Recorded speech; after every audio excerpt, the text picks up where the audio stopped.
Welcome to On the Chain. This is Jeff here with co-host Chip up here, ready to go with the On the Chain family for another great day of discussing cryptocurrencies, digital assets, blockchain. Today, Ripple, XRP, some good things we want to get into, Visa payments on the blockchain. But the big news of today, XLM Foundation potentially buying MoneyGram, go from Ripple to the XLM Foundation. What is up with that, Chip? We got to dig into this, dissect it, tear it apart, just like we like to do, and workshop it, good, bad, or indifferent. Mini workshop it. Let's go. Welcome to On the Chain. All right, Chip, what is up, man? We've got Stuttgart watching tonight, which is awesome. Don't forget about FUDFit. Stuttgart and FUDFit as well. Brand new to the show. Hans Loaded retweeted. Back. You know, as we're getting started, Chip, I want to give a big shout out to Hans Loaded. Really stepping up. I constantly see the posts over there, doing a great job within the On the Chain family. Awesome. Appreciate you. So, yeah, Chip, for sure, man. Chip, trying to figure out exactly where to get this thing started tonight. We could dive right into the whole Stellar Foundation acquisition. Before we do that, though, I want to ask you a question about that, because there's something that I'm trying to wrap my head around here, right? So you remember there was there was something going on with this whole thing, right? So the whole thing with Ripple, right? Ripple bought a stake in MoneyGram. Ran it past the SEC. SEC's like, no, whatever they said. They didn't say no. They told them they were going to do it. They knew they were going to pay him an XRP, and they took their stake. I don't know, it was like 9 or 10%, something like that, right? They used all that for the liquidity, and they had a couple rails. The most famous one was going into Mexico. Might have been where was it from? Don't remember, but there's a rail going in there, which counted for a lot of the remittances into Mexico, right? And then that kind of fell apart when the SEC filed their lawsuit. They both sort of like, well, let's just sort of walk away. But what was the real impetus for that? Yeah, it looked like it was the SEC, but what did they care? I mean, most of the rails and MoneyGram, when they were moving stuff, wasn't even in the country of the United States. What would they care? The SEC has no jurisdiction outside the U.S., right? I'm not floating a conspiracy theory here, but I'm just saying it was like, yes, we both agreed to do that. And then they had the CTO famously come out and say, well, you know, they said, why don't you use another crypto? And like, well, that's it. Yep. You can't do it. But was there more to the story, Jeff? What do you think? Well, you know, I think this is interesting as we get ready to segue into this, because one of my thought processes, and I think a lot of people hold the exact same viewpoint. I believe you do as well. But XLM and the XLM Foundation has really been focused on retail. Ripple and RippleNet, utilizing their ODL and XRP and all that great stuff, is really focused on financial institutions, banks, you know, big business. So you see that business, or that the balance here. MoneyGram is more on the retail side. However, MoneyGram was using the ODL for FX, for the foreign currency exchange, which is a big deal. And that's where they got the biggest bang for their buck, so to speak.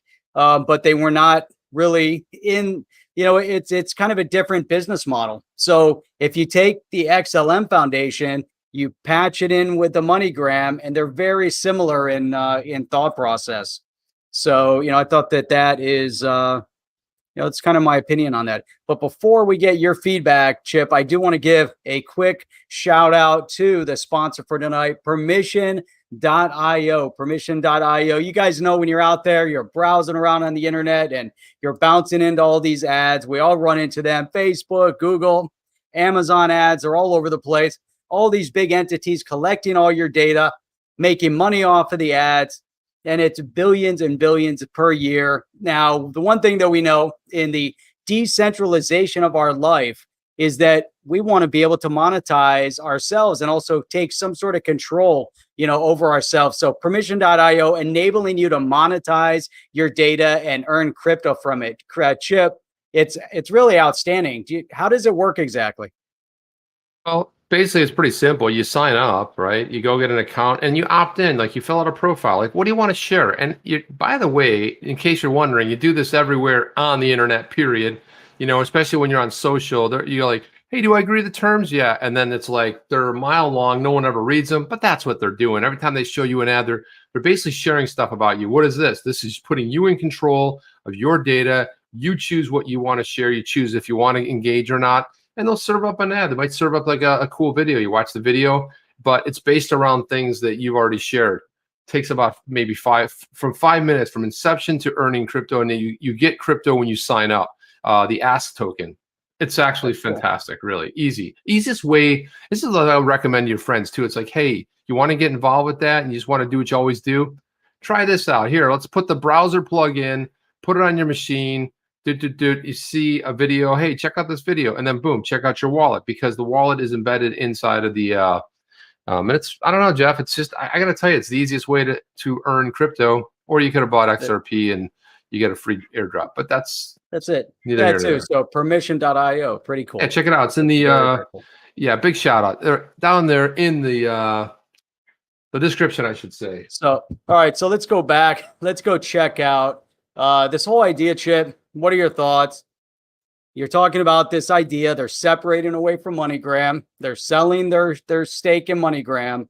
And now, not even a year later, maybe we're not even 6 months in, about 6 months in, and all of a sudden, the XLM Foundation talking about the buy MoneyGram. That's the thing, Jeff. I don't think they're just talking about it. I think they've been talking about it for a while. And I think that, they probably were approached pretty early days. And it makes a lot of sense too, right? But I guess, and for Stellar Foundation, it makes a lot of sense for them too. It's really the first thing. Like, for example, you see Ripple making investments, right? Yeah, MoneyGram was one of the high profile ones we all know about, but Tranglo is another one. And Tranglo put out a tweet yesterday. It said, hang on, hold on tight for something big, right? Because they're going to basically change about how cross-border remittance works. And they're really got a high profile in Asia. So I expect that to be blowing up. And it's almost, Jeff, it's almost as if they traded in the MoneyGram for the Tranglo, and they took a 40% stake in that, give or take. My number could be off. But Tranglo is where the epicenter of crypto adoption is in Asia. So it probably made more sense. They're not restricted by any of these,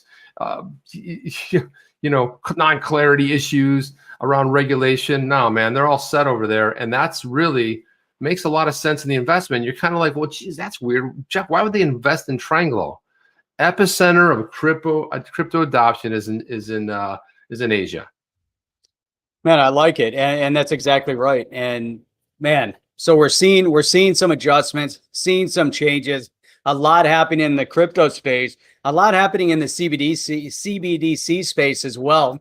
Government after government has come out acknowledging that they're actually working with and testing CBDC. So now RBI, the Bank of India, they're testing out. They're doing a pilot for CBDCs. What's interesting about all of that is that the space keeps developing, it keeps growing, and it keeps changing. But yet you still have a lot of these naysayers out there. Many of them in this country, many of them in other countries, and they're out there saying, "Hey, Bitcoin to zero, XRP to zero, ETH to zero. This crypto's going away. That space isn't going to be there." And then I got to bring this up since we're talking about it. You got to check this out. You want to read that while I'm pulling this up? Yeah, I want to just say sooner. He put up this idea. He says, I see Jeb McCaleb, obviously the CEO and founder of Stellar. XLM is the digital asset. I see Jeb getting the Cash App style payments, and Ripple gets the banks.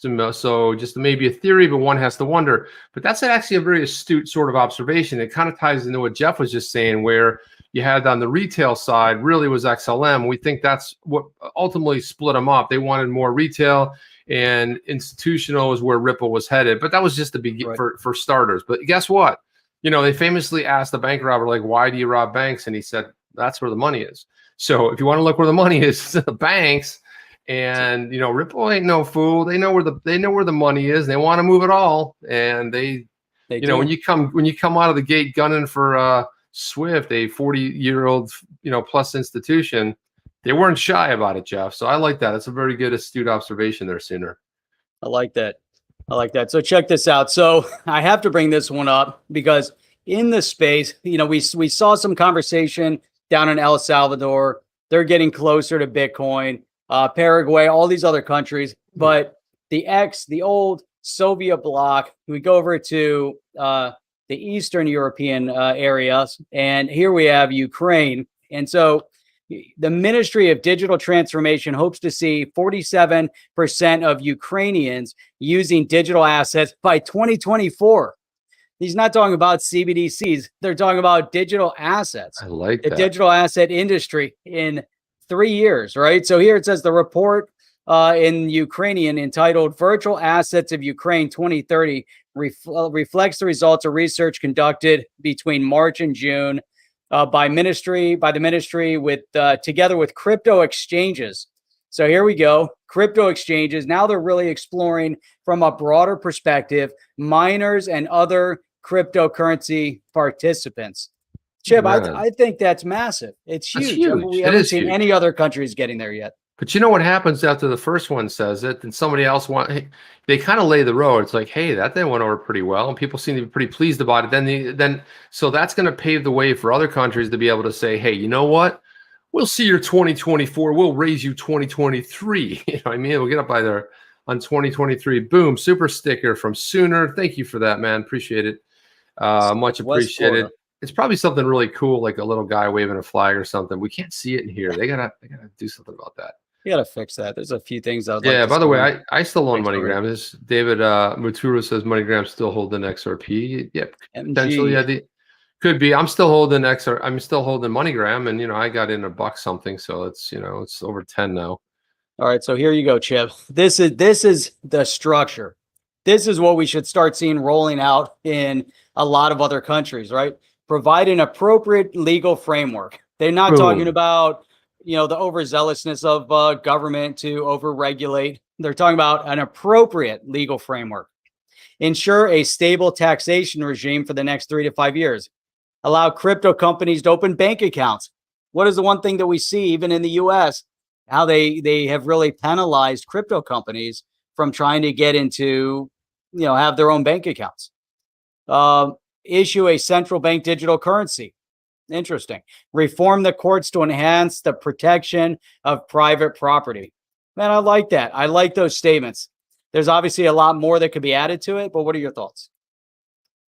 Oh, I mean, look, it's so simple, Jeff, but I mean, they start off right at the very first highest bullet point, which is provide, some regulatory clarity and environment, right? Because everything else that comes after that doesn't matter if you don't have a structure. They talk about addressing the tax situation, but then they go into all the great things, the reason it's going to bring it. And that's, I have to applaud that. That's a really phenomenal story.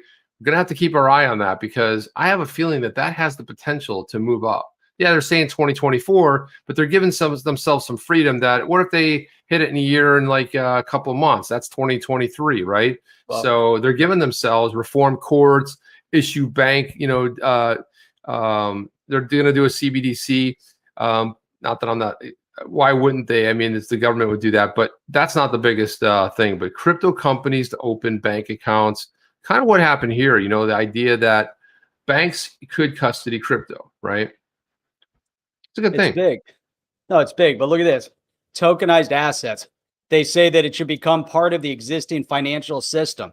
Yeah. And there should be an official way to buy virtual assets for fiat money. I mean, there's almost like you're reading this. I'm like, is this for real? Am I like on some, sci-fi website that's just talking about it? And here is a bill currently before Parliament ought to be passed this year. They want to pass this bill this year.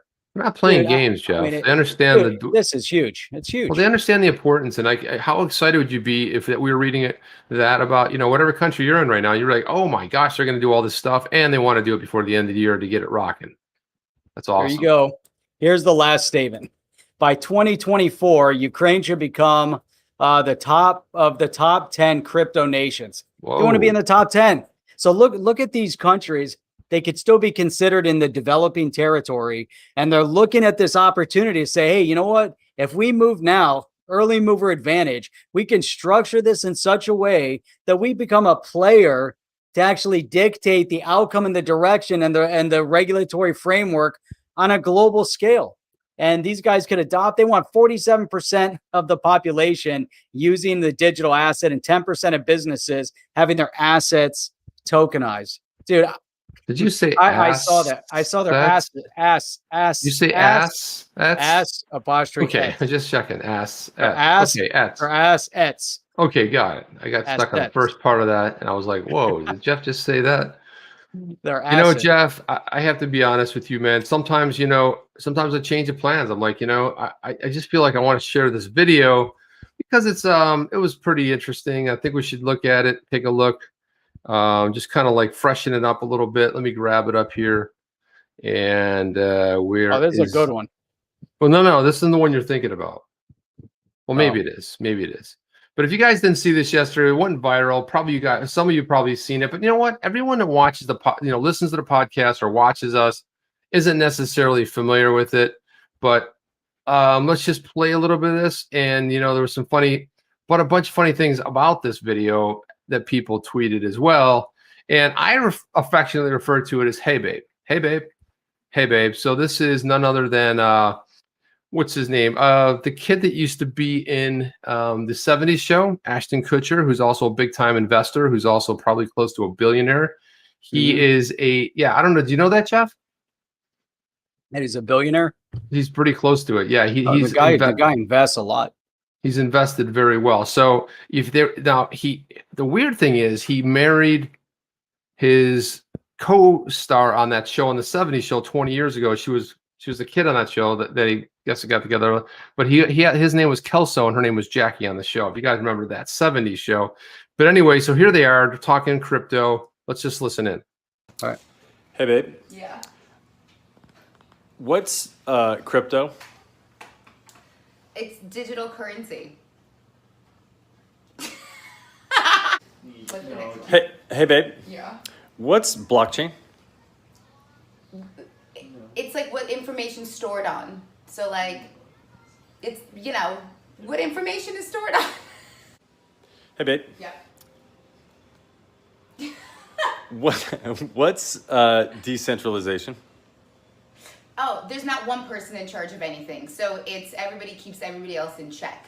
So there's not one big unit or entity to uphold everybody to the same code. It's the people holding each other responsible.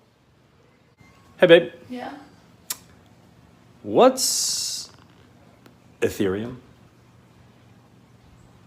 So Ethereum is a general purpose blockchain. So unlike other blockchains like Bitcoin, for example, that are just designed around one application, so the way that Bitcoin is designed around digital money, Ethereum is an open platform that allows people to build their own applications on top. And anything built on top of Ethereum gets protected, secured, everything is checked by this entire network of thousands of computers around the world that are protecting and checking every transaction on the blockchain.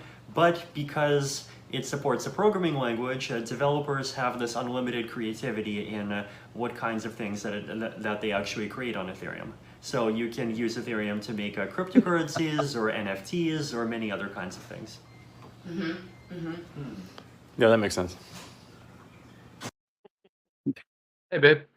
Yeah, so that was pretty good. It was like one of those funny little things that you just didn't think it would happen. If you guys are listening to the podcast, that's basically he finally turns the camera on Vitalik Buterin, and he kind of gives this whole pitch on what Ethereum is, and that was clever. That was like a fun little thing that you see out there. Yeah, it was good, right? Really cool. I did not see that coming either. I'm like, okay, where's this going? All of a sudden, there's Vitalik sitting at a desk. Well, So a lot of people were saying hey babe, when's Ethereum 2.0 coming out? No, with his face, So yeah, that was a good one. I enjoyed that quite a bit. Hey, check out this comment here from Seth. I always wonder why most Bitcoin maximalists love Lumens but hated Ripple XRP. The war for adoption is real. Well, because I'll tell you what, my Bitcoin maxi buddy who got me into not only Bitcoin but digital assets, he was like, no. The XLM is okay. Stellar is okay because it's decentralized. Ripple is not decentralized. That's what he called it back in the day. Ripple's not decentralized. It's totally centralized. Totally centralized. And that was like, that's how they believe. They believe that same thing. They don't understand that it's decentralized, you know. So that's a solid point right there. I mean, what are you going to do? I mean, everyone's entitled to their opinion. You know, they believe what they believe until they don't. But Jeff, could we segue a little bit? I know that we were looking to do that XLM story, but I wanted to jump into something XRP related. And again, this is from none other than one of our favorite writers here on the chain is Rosalind Layton. She put another banger out. She put one out the other day, and it was pretty good. But look at this: the old way and the new way. Let's get in on this here. Let's look at this. There it is: the old way, the new way. So what's the old way and the new way? Yeah. So let's take a look at this. So 2 explicit criteria required. And then she basically talks up here about the whole idea of crypto scholars discussing the SEC lawsuit against Ripple and how the case amounted to regulation by enforcement. Sounds about right. Suggests that the abrupt decision was an attempt by the SEC to sort of sidestep Congress for the needed procedural step to clarify the SEC's authority in a statute. Now that's interesting, Jeff, right there, right? So they were trying to almost kind of do an end around Congress, since Congress was sort of inactive around crypto. And after, sidestepping Congress so that they could take a procedural, but they wouldn't, because that's not their role. But I like the way they're looking. That's what they may have been thinking. The abrupt determination after 7 years that Ripple's XRP payment protocol and distributed ledger is not a currency, but rather a security, caused many currency exchanges to delist. And we know the whole story, relating to the Howey test, the 1946 Howey test, which is old, bought an investment contract. And scholars suggested that the SEC itself needs a Ripple test, a set of clear, transparent, and objective guidelines, whether an asset is like a cryptocurrency is a security. And that's what it's going to be probably referred to, Jeff. I like the Ripple test. Right? It makes a lot of sense. And then you have this. So, and now this is what I like. 2 explicit criteria. John Berlau of the Competitive Enterprise Institute suggests 2 minimum requirements to determine whether a digital asset is a security. First one is an explicit promise of ownership or share of the firm's revenues or profits. That's right? Number one. That's number good. one. That's Got it. good. And number 2, an explicit promise of return on investment. Berlau suggests that these 2 disclosures are necessary to distinguish cryptocurrency investment from the larger world of investment in which the SEC has no jurisdiction, even though vendors hawk the investment value of art, comic books, action figures, cars, other collectibles. That's interesting. So, I mean, it's two real easy points. Number one, I like that, because if you're buying an asset, you're buying the digital asset, does that asset give you ownership, any right to ownership and any right to revenue, to profit? It's so clear. And that's in the Howey test. It's a criteria.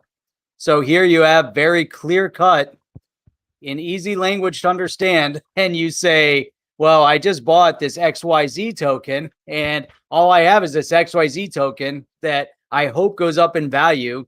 It happens to be distributed and used by this other entity, but I know that the utility of it doesn't entitle me to any part of that company or their profits. Now, the other part of the Howey test is that you're going to derive profit from the activity of others. Right. But see, I like this drill down because this is the promise. Like, you promise ownership or share of the firm's revenues or profits, because that kind of puts it down. It's so easy to say almost with every digital asset. No, it doesn't matter who's running the project. That's explicit. The other one is like an end around. It's like, well, I mean, if in the Orange Grove, if you bought the plot of land and somebody else worked it, but there was an implied profit. Well, because they talked about in a Howey test, the whole thing with the Howey Orange Grove was they took it to market. So they said if you didn't want to work the land, they take it to market. So they're implying that there was money to be made, where a digital asset's just like it's disconnected. So I like that. What do you think about number 2 here? Yeah, so number 2 is, they're promising a return on investment. Now, the idea of getting the asset is that you have belief that it's connected to a project that could utilize the asset which would therefore help the asset increase in value. Now, if they come out and tell you you're going to generate profit off of this investment, you're going to get X return on it, then that fits the criteria for number 2 perfectly. Now, if we apply this to Ripple, interesting, or any other, can go to Ethereum or any of them. Number 1, was there a promise of ownership or a share of the firm's profit of their revenue? No.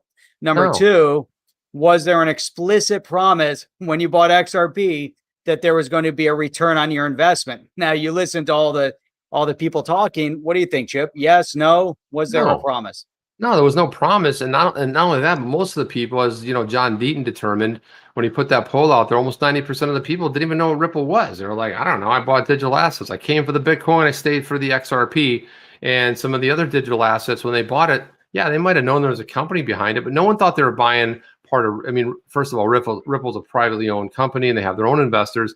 But this is the whole thing that I think is going to be a really tough stretch. But sometimes we overcomplicate everything. And when you bring it down to 2 simple points, it's John Berlau is onto something simple. And just a couple tweaking of the words. Was there a promise of ownership of the firm's revenue profits? No. Okay, done. Not a digital asset. And was there a promise return on investment? Like, you buy this, you will make money. No. Guess what? It's not a security. And this is more about what it's not, whether it's a digital asset or a security. And if you say no to those, you understand that this is a digital asset, right? Because a security is different. A security is implied that, you know, especially when you're getting to ownership and you start getting into profits. And this is where the lines get blurred, because you don't roll out a new brand new asset class first time in over 400 years and expect it to compare it to like a 1946 Howey test for an orange grove that's like right up the street from us. I'm going to go there and take a picture of the Howey grove. We should find it. I wonder where it is. Where is it exactly? Howey in the Hills. Is it still right outside of, yeah, it's still right outside of Orlando. Actually, the Howey Mansion, I profiled that on one of we'd probably do it again, but it's open. The Howey Mansion where he lived was phenomenal. It was a really cool thing, but it fell into disrepair over the years. And what happened was this young couple bought it. I guess they got a pretty good deal on it, but they went in, renovated the whole thing as close as they could to when Howey actually lived there, the family. I think it's been abandoned for like 60 years. And they turned it into one of these wedding venues. Man, it is phenomenal. And Howey in the Hills, Howey in the Hills was named after Howey, which the Howey test was too. So the guy's dead and buried, and he's got 2 things named after him. One is cool, Howey in the Hills, that's a city.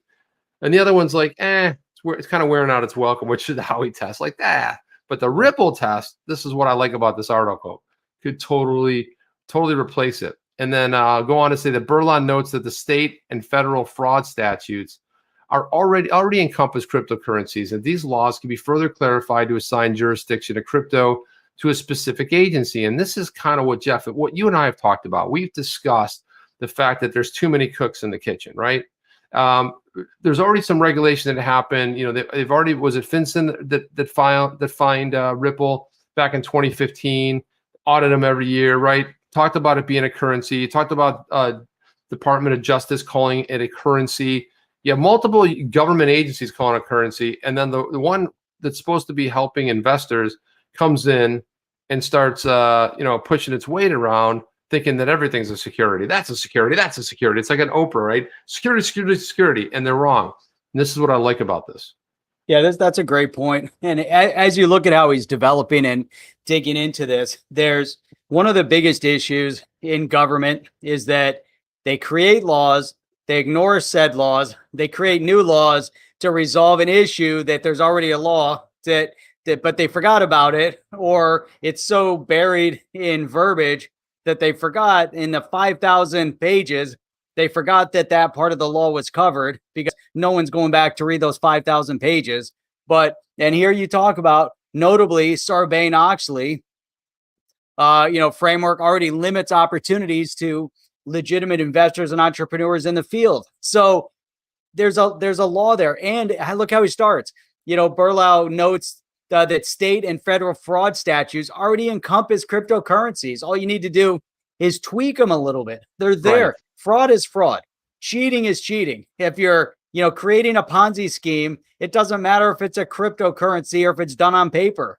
a Ponzi scheme is a Ponzi scheme. So if it fits the narrative of all these different, variables, then fraud, it takes place. We know that, So if it's if someone's stacking the deck and artificially inflating the value of a currency in promise of big returns, that's a problem. And there's things that will address it. So this idea that he's bringing up here, Chip, the cryptocurrency SEC's limitless power grab. What are your thoughts about this part of it? I think it's important. Well, I think this is the money part right here. This one statement right here says it all. It's like the big boom of the article. It's like, however, if the assets don't convey ownership or promise return on investment, they should not be subject to regulation. It goes a step further. They shouldn't be regulated, right? Why would you regulate something that has no promise of a return on investment? It could just be like, hey, you want to buy this rock over here? Is it going to increase in value? There's nothing implied by that. And he's kind of making a really good point. Why are you regulating something where there is no promise of any return? That to me is like a big statement right there. Yeah, I agree. The ones that are being regulated are the companies. If the company cheats you, they're regulated. They have to operate within jurisdiction in a specific framework. The cryptocurrency exchange is regulated. They have to operate within a specific framework. Now, the asset itself, if you want to over-regulate the asset as they're doing or trying to do, then yeah, I agree. It's like, how can you regulate baseball cards? Let's put some regulation in place on baseball, like he's talking about. The collectibles there, baseball cards, I don't know, whatever else, art, wine, scotches. I mean, could you imagine? Okay, we're going to start now in each one of those categories. There are certain criteria. Not every baseball card is worth $1 million.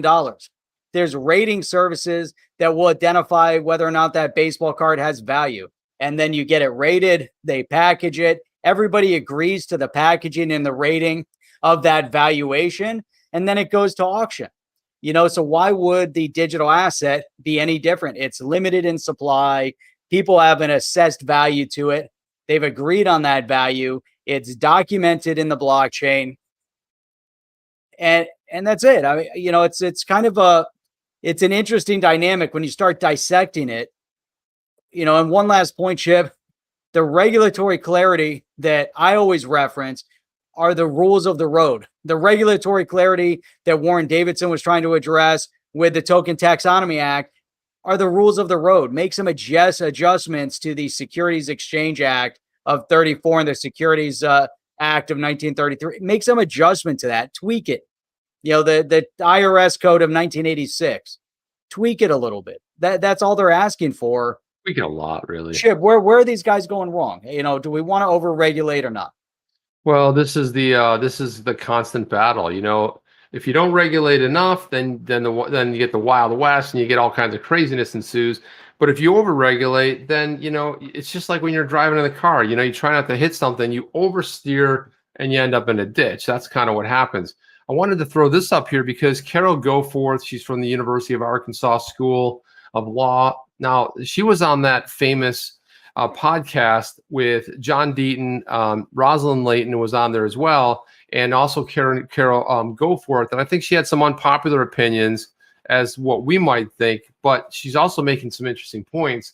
She wrote extensively about this whole idea of like a ripple test, and she suggests that all cryptos should be classified as securities, so the anti-fraud provisions could be enforced to protect consumers.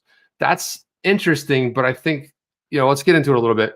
She says, however, there would be exemptions from the SEC registration for certain kind of crypto assets under her model. Goforth notes the following conditions would be exempt from the asset from registration. First of all, the issuer notifies the SEC of a planned sale, or if they're buying a stake in MoneyGram, no, I added that part, or distribution with the description of the terms of the issuance and the nature of the asset, including the rights that purchasers are acquiring as a result of ownership of the asset. What are your thoughts about that very first one? I'm looking at this and I think, hey, you know what? If you want to become an accredited investor, you have a net worth of $1 million, you can do X, Y, Z, then you're going to have some sort of an open to investing in these types of assets. Everybody else, forget about it. It's not gonna work. So all she's talking about doing is doing what they've always done, which is make certain types of investments they consider to be high risk. They're going to bundle them a certain way, so only certain net worth individuals will have access to them. That's what most of this is about anyways. It's to package it so that they realized very early on, as they started thinking about these regulations and the analysis of the idea of decentralization, as we just talked about with Ukraine and El Salvador and Paraguay and all these other countries are realizing, is that the people are having an opportunity right now to take control of their life, and they can do it through incremental investment. You know, this idea of incremental investment. I meant that was the word I was trying to find yesterday. Incremental. I hate that, Jeff. 24 hours. You missed that one. Yeah. Incremental investment. So, you know, it's interesting because same thing with us. And that's actually not the word I was looking for. Oh, I know. Now I'm all confused. I was thinking about the stock, but anyhow, you know, but these individuals can then take charge, like you were talking about, the small amounts of money. But if you have to be an accredited investor to invest in this asset, you're not investing $1. You're not investing $5. You're not able to, you know, take advantage of this space. Number one, Jeff, cross it off the list. Yeah, you know what? I kind of like the way you're approaching that because, you know, we always look back when something new comes along, our terms reference it. We always go legacy and we try to call it, well, it's almost like what Alex Mashinsky came on here and said, hey, we knew this was a new frontier. We knew we wanted to do something, but we wanted to promote hodling, right? People holding their crypto and being able to earn passive from it. We don't want to encourage people selling it, but that wasn't our intent. You know, and what he was kind of talking about there was the whole idea that was totally different from anything else. He said, we do not want to build Wall Street 2.0. It's a failed sort of a set of circumstances where accredited investors, a little group of elites, they're all operating within their little banking world and, you know, they have their little niche and that's it. And I kind of think that when you look back at really things that turned out to be, well, question whether they're successful or not, but they were different. The founding of the United States of America was the very first time in the history of the world that founders got together, said, let's start new, let's wipe the slate clean, and let's come at this from a different angle. And when it took over like, 18, 19 years to ratify our Constitution, and, you know, they went through a lot of drag out fights. There's like the Federalist Papers are a great read if you want to see what it took to actually get that ratified and get it to the Constitution stage. But it was different because they came at it from, instead of telling you what the government could do, they made it up so they would tell the government what it can't do. You can't do this. Freedom of speech, you know, right to bear arms, right? To protect against what? The government, tyranny. That was it. People think, oh, it's crime. No. When they come for the guns and those disappear, I'm not going to say Australia, but suppose it was something like Australia, right? Then look what happens when they come for that. So new ideas are fresh. And one of the things that Carol Goforth says here that I want to get your thought on, this is one of the things she says. Goforth is appalled that the SEC would wait so long prior to initiating its action against Ripple and says that Congress must rein in the agency. She's calling it a rogue agency. What are your thoughts on that? Well, she's calling it a rogue agency because they waited too long to go after Ripple. That's what she's referencing, not because they filed suit and Clayton left. So, you know, that idea is she's saying that these guys were operating this entire time and the SEC basically turned a blind eye to it.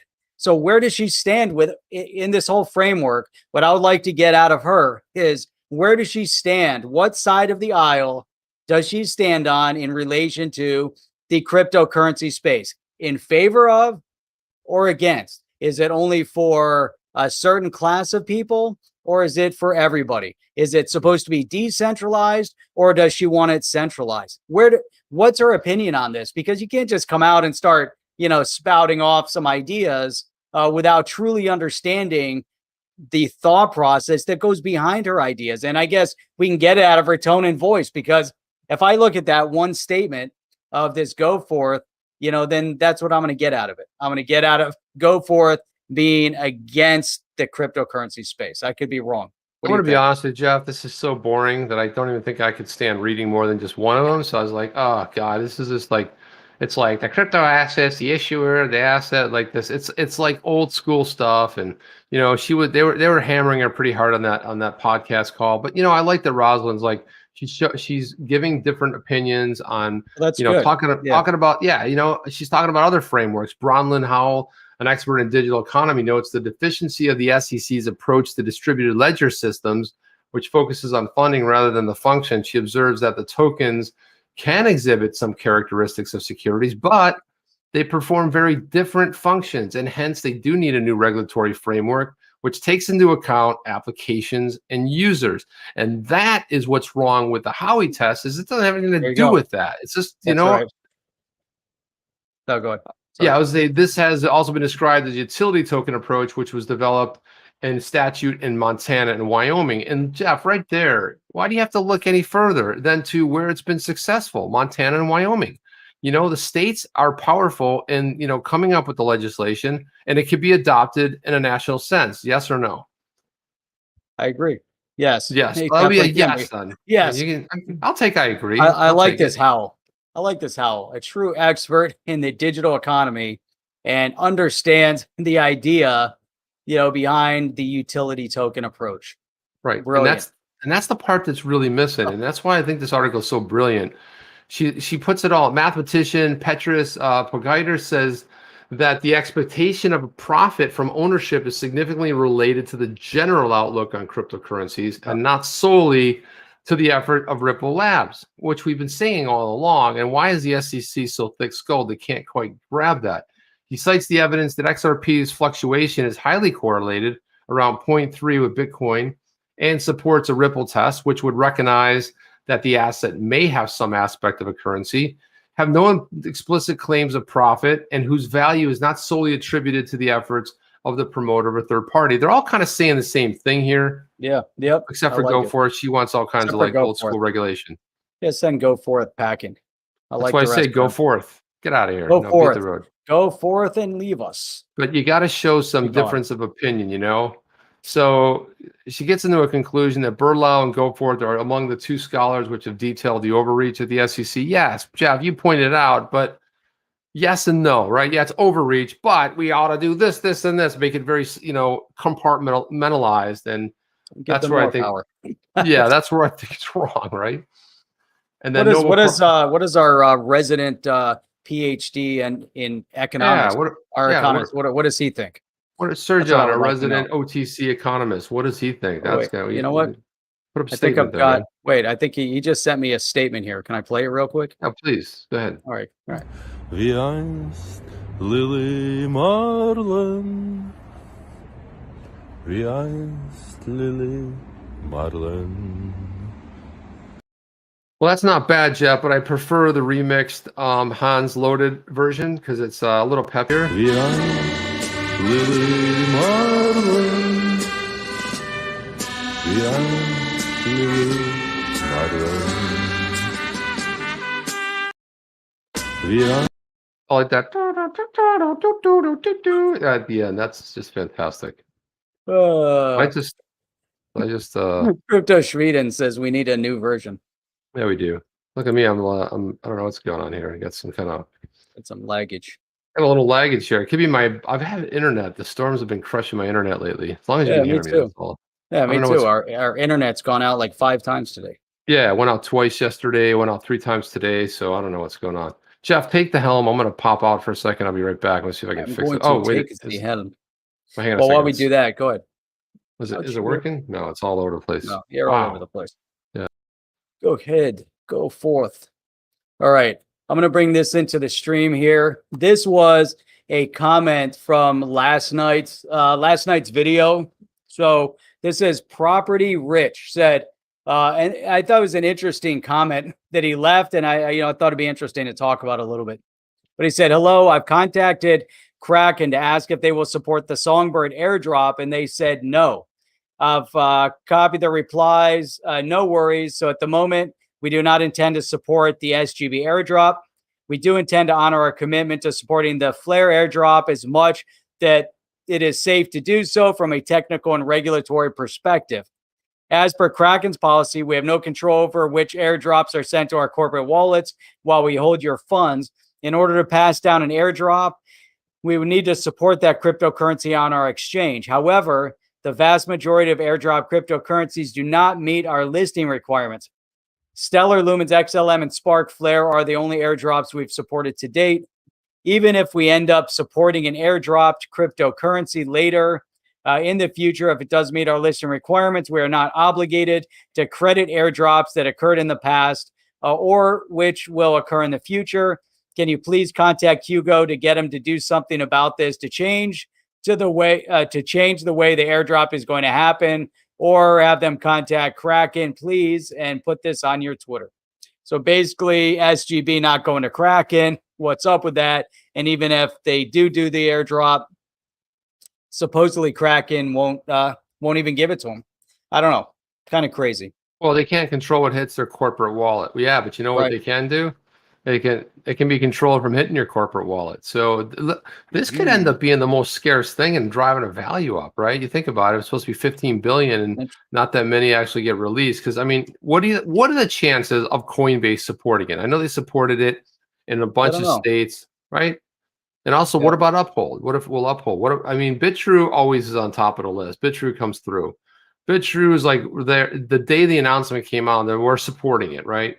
Which is awesome because that's kind of how it should be. But I kind of get Kraken's point too here. It's like anytime on a whim, somebody they're going to put an initial sort of a token out there, and they say, okay, we'll support it. And then they're like, well, we'll give you this one and this one and this one. They don't need the devs running around crazy.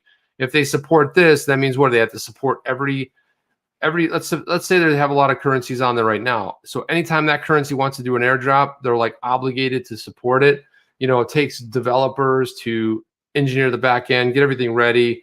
A lot of testing, Q&A stuff that has to happen before they're able to distribute it. And they want to make sure they don't make mistakes. So you're going to do all that. If they open up that door for one, they open it up for any, meme coin to say, well, they had puppies. And then, here's the puppy coins, it's like, and there's a whole bunch of puppy coins you got to get. And then each puppy coin has a different airdrop, and they're not going to do that. So I kind of see that. I can't necessarily say I blame them, because it would open the door to a lot of potential other coins trying to do these like little drops. And it's another way to get their coin listed outside of their general agreements. A lot of times there's a listing fee and there's a lot of other stuff. So from the exchange's standpoint, I'm playing devil's advocate. That sounds good. I like the explanation. I don't know. I just made it up, Jeff. It's just in my head. On the fly, making it up as he goes along. So Helmet, what does that say? Castaneda. Castaneda. It's an Enye. I don't see. Oh, I see the Enye now. My eyes are blurred. Castaneda. XLM is silver while XRP is gold. Literally. That's right.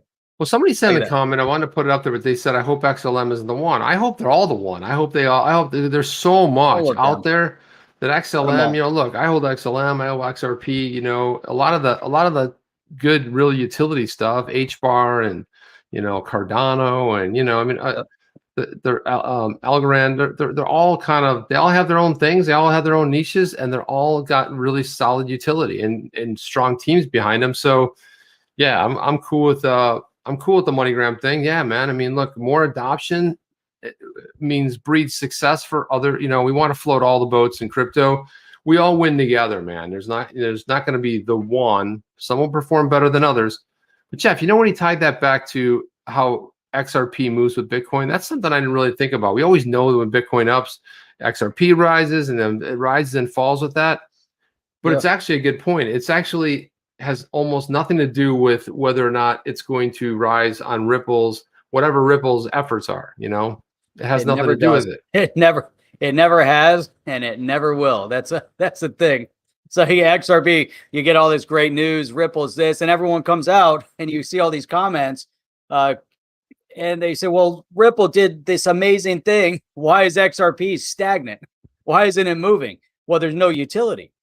Just because XRP or Ripple signed, an agreement in Dubai and laid some new rails doesn't have anything to do with the ODL, doesn't have anything to do with the utility of XRP. Now, as the space is maturing, obviously there's going to be more utility with the ODL, and there's going to be other platforms that will take advantage of the ODL and will take advantage of the XRP ledger and some of the things that have been built, and they're going to do more in the finance space. We're going to see more financial institution-based solutions that kind of stem off of what we're seeing right now, which I think is great. That's where the valuation is going to come from. The market as a whole. You send Bitcoin to 100,000, XRP is going to at least, it's got to at least hit $1.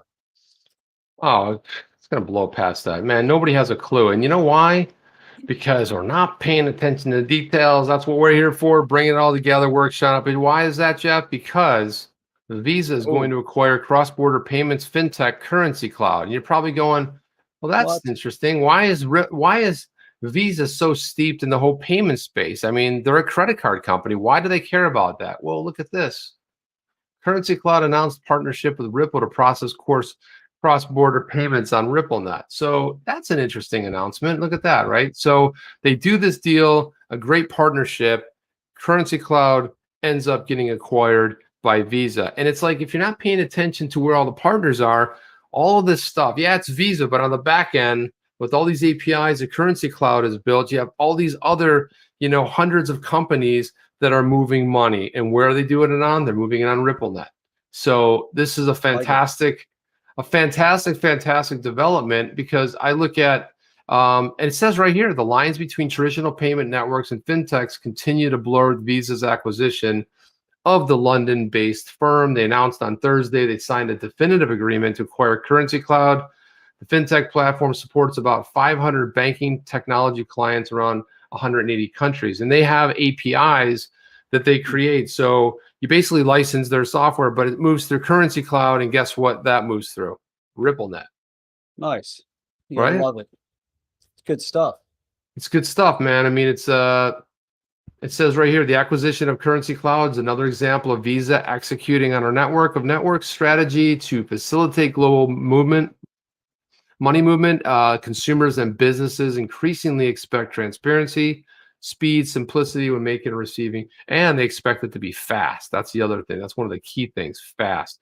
Now, cryptocurrencies was valued just under $1 billion. Not a big company, but they're actually pretty young. So I think they're kind of picking up a nice little. And last year, Visa was part of their $80 million funding round. So it's not like they didn't get to know the company. They actually own a piece of them already. And now it was like, okay, we've seen enough. 500 companies with APIs. We'll expand that out, and there's going to be a lot of money there. So Currency Cloud will maintain the operations in the headquarters in London. It'll keep its current management team. Of course, the acquisition is still subject to regulatory approval. Jeff, what are your thoughts about this big move by Visa? I think, one of the things that we talked about way early on is the blurring of the lines, so, who's going to move first? Are the big entities, the banks, the financial institutions, the Visa, MasterCard, they've got a ton of money behind them. Are they going to move first and start buying exchanges and platforms in order to leverage the space a little bit better? Or are these big exchanges and other platforms, with all this money that they're generating, are they going to take that money and start buying out banks and financial institutions and some of the brick and mortar, fall off? Mm-hmm. So what we're seeing now is kind of a race between both sides, because what was one of the things the other day we talked about with FTX, with that young kid? He's a billionaire, 29 years old. His company's valued at $18 billion. And one of the things that he referenced was that, and they asked him, they said, could you buy Goldman Sachs? And he goes, yeah, if they were, positioned right, they would entertain buying a Goldman Sachs. And you take a step back and you're like, holy crap, who talks about buying Goldman Sachs? And it's FTX. And these Sam guys Bankman-Fried. That's right. Sam Bankman-Fried is talking about it. And you think about then Fidelity. That means Fidelity's on the chopping block at some point, because there's enough money out there. Visa gets it. You know, Visa they can either try to develop it or they can go out and buy the technology. Most big companies go out and buy the technology in order to build out their space, whatever it is, whatever industry, you know, it doesn't really matter. So that's my 2 cents. And look at that. What are your thoughts about this story here? Sam Bankman-Fried, why I bought back Binance's shares in FTX. He must have thought something shady was going on, Jeff, because he went out there and he said, 29 years old, and he is on his way. It was founded in when? 2019, 2 years ago, worth $18 billion. Now, contrast that to Ripple, which is where last valuation was at $10 billion. This is insane growth. And then that's why you see him spot. That's why the Miami Arena right down the street from us has FTX on it. So this kid is really, he said that we wanted to, we recently repurchased shares from Binance to buy them out of our cap table. I think it just makes sense given the whole role that our businesses are playing in the space, can give us more flexibility going forward. And when that's somebody is getting hammered with regulations, you don't want to be tied to that. You want to like let that thing go, let go of the rope and let it go. You know, you don't want that boat anchor hanging around you. What's up? Hey, XRP Verino, I've been saving this one. He said, "Hey Jeff, you're always drinking coffee in the morning. What are you drinking tonight?" Whiskey. No, I'm drinking some good old fashioned H2O. That's it. I got so many bottles here. I don't know what happened on my desk. All these bottles of water. Bottles. I'm trying to find, I found a very nice pH kind of alkaline, you know, pH neutral water. That's what I need. You see that, Jeff? I care about the environment. Dude, I don't waste plastic. I like that. Get on the chain. It's on the chain. On the chain water bottle, man. On the chain. So remember Jeff yesterday? I was all stoked to play this one video from our pal Jack Dorsey. Oh, well, yeah. let's listen to this. The network and the community.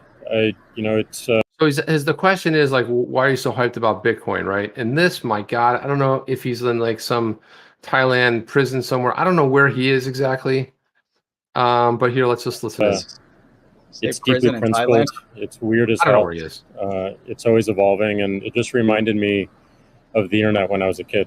And I encountered alt cypherpunks when I was fairly young, and this was a topic of discussion for years. I didn't touch it. We saw this yesterday until 2008. But it's the whole interview, though. Square. I think it's the whole crazy thing that they still exist, and they have scaled, but today, and they're certainly not relevant to the future. Drove my thinking and drove those principles because of that creation story, because of its resilience, because of the number of tests it's been. But what inspires me the most is just the community driving it. It just reminds. Okay, sorry about that. I thought I'd preface. Where's this guy from? Is he from the U.S.? I don't know where he is. It looks like a garage door on the left-hand side. I'm not exactly sure. Look at Kathy Wood. She's like, what the hell is he talking about? So one of the things, the most important interview that nobody's posting, he said that Bitcoin will be the reserve currency because it's super fast. And if you're moving stuff from Ghana to some other country, they take 10 to 30% off the top. I'm like, I don't know what's up with this guy, man. He's a nut. The bet was who gets to the moon first controls all the money. Have we been to the moon yet, Jeff? That's a whole other topic there. Should we get into that? I don't think we should. I'm not going to dwell into your conspiracies. I got a lot of conspiracy theories. And remember, we tried to do a conspiracy theory show, but I wasn't on it, which was a good thing. But then it got crushed by the thought police. That happens. That happens sometimes. But look at this right here. Look at Greg Abbott. He's the governor of Texas. And this is a cool photo. It says U.S. politicians embracing Bitcoin. Here's Texas Governor Greg Abbott listening to the who's even cooler than this is XRP Verino, because his daughters are so fired up that he's typing on Twitter, and here we are having a conversation with him. That's pretty cool, man. So that's what I like about this show is like we're multifaceted. If you could be on Facebook watching this right now, you could be on Twitch, you could be on YouTube, obviously, and then Verino's over there on typing into Twitter, and he's educating his kids on cryptocurrency, on crypto assets. Say, here you go, sit down and you watch Chip and Jeff, and you get some education on the crypto space. And that is awesome, right? There's no doubt about that. Super awesome. Now we got to watch our language. Uh-oh. Oh, we always do. We're always pretty We're clean always anyway, really Jeff. good. We're really good with that. Yeah. For the most part. Now, But anyway, I got to be careful. My dad might be lurking in the background with his newfound powers from yesterday as we made him a mod. He's a mod, man. He's just going in there and silencing people. He's taking them out right at the knees. Boom. Done. All right, man. Let's get out of here. Well, Jeff, when do we broadcast? I have no idea, Chip, when we All broadcast. right, let me tell you then. No. I'll tell you what. Then like, subscribe, click that notification bell. Look at And that. there you go. Boomity, boomity, boom. that. And subscribe right there. Subscribe, click that notification bell. That way you're notified anytime we are broadcasting, and we broadcast live Sunday through Thursday night, 8 p.m. to 9 p.m. Eastern time. That's Miami time. And Jeff goes on rants on 8 a.m. to 9 a.m., sometimes a little bit after, on Saturday mornings. Tomorrow night we're off. Every Saturday morning. But Jeff will be back on Saturday, and of course we'll be back at it on Sunday. And guys, have yourselves a great weekend. Can't wait to see you again. Again, what do we call them, Jeff? The smartest people in crypto, right here, the OTC family.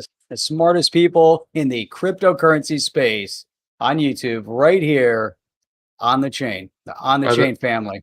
Look at that right there. Hans has it right there. You get your very own right there on the shop. On the chain.shop/water-bottle. And it is a really nice bottle. It's metal, and it's what I like about it is it keeps the water pretty cool. Super nice. Got the logos on there. It's fun. Sir John says we want Friday shows. Come on, man. Tough. That's date night with the wife. Difficult.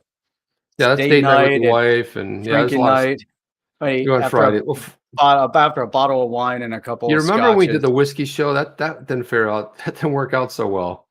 Jeff and I were drinking whiskey for about 2 hours during a stream once, and I don't know. We were drinking it pretty fast. That's all I can tell you. That was was like, okay, let's not do that again. That wasn't so fun. That's it. So that's it, Chip. We'll see you all back here again Saturday morning, 8 a.m. Eastern Standard Time, and we'll be back at it here, Chip and I, on the show Sunday. See you on the next one. Are you down with OTC? Please like, subscribe, and click the bell to be notified when the next video drops.